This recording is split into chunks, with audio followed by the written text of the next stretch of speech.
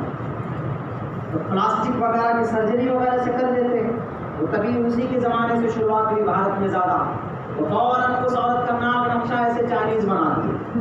اب بھوپندر سنگھ کو کبھی مرضی, کبھی اس کی خواہش ہوتی تھی کہ یہ عورت ہم کو دکھنی چاہیے ادھر یاجوج ماجوج کی قوم میں سے, جس کے نام کتنے ہوتے ہیں, یعنی وہ بھوٹان کی طرح ہونی چاہیے, ایسے بنا دو. کبھی اس کے من میں ہوتی تھی کہ یہ عورت ہم کو حبشی جیسی دکھنی چاہیے, موٹے موٹے ہونٹ, کالے ہوتے, لمبے چوڑے ہوتے, ان کی طرف, تو اس کا فوراً ویسے بن کر حاضر ہو جاتا تھا. یہ تاریخ ہسٹری پڑھیے, اور ہسٹری ایسی ویسی کتاب میں دیوان داغ جرمنی جا کر دیکھیے, آپ کو ملے گی یہ کتاب. اسی کتاب میں ہے کہ 305 بیوی, ان 300, اس کی زندگی اور آگے نہیں بڑھی, آگے اور بڑھتی تو پتا نہیں کیا کرتا.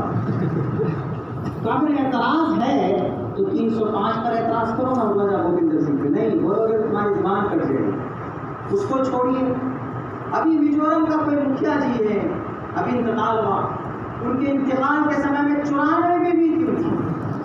ابھی میرے خیال سے 1-1.5 سال ہوتا.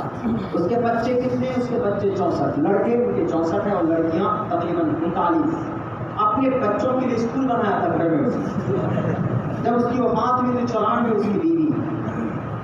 11 میں ہی آپ کے دماغ وہ ہو جاتے, کڑے ہو جاتے ہیں. تو کون ہے میزورم کے اس مکھیا جی سے, ان کے اوپر بھی لگاؤ نا کفر کا فتوا, ان کے اوپر بھی ریٹ پیٹیشن داخل کرو, ان کے لیے بھی نہیں. اچھا وہ بھی چھوڑیے, اب آ جائیے مہاپروش مہاتماؤں کے بیچ میں. مہاپروش میں سے ہم ہندو بھائی سے کہیں گے کہ ہمارے ہندو بھائی بتاؤ کہ اگر راجا دشرتھ جی نے 3 شادی کی تو کیا وسیم رضوی اعتراض کرے گا؟ 3 شادی کی راجا دشرتھ جی نے, کوشلیا, کئی سمترا, شری رام چندر جی کی اماں محترم کوشلیا, ان کی سوتے رام کا نام کئی کے کہنے پہ ہی 14 سال تک بنواس کاٹنے کے لیے گئے تھے.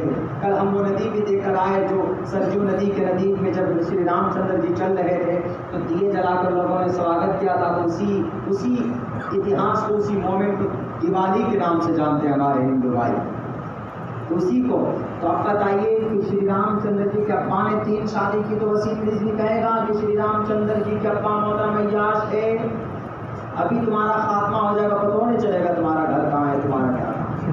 بول کر تو دیکھو, وہ تو ہم لوگ ہیں امن پرست ہیں الحمدللہ, ہم صرف اللہ سے تمہارے ہدایت کی دعا کر سکتے ہیں کہ تم کو اللہ ہدایت دے. اچھا وہ تو کم ہے, چلیے 3 ہے کہ بھائی 3 ہے اس لیے اعتراض نہیں کر رہے. شری کرشن جی نے 1623 بیویاں کی, یعنی 1623 بیوی کی, تو اس پر بھی اعتراض کرنا چاہیے وسیم رضوی کو. شری کرشن جی کون؟ ایشور.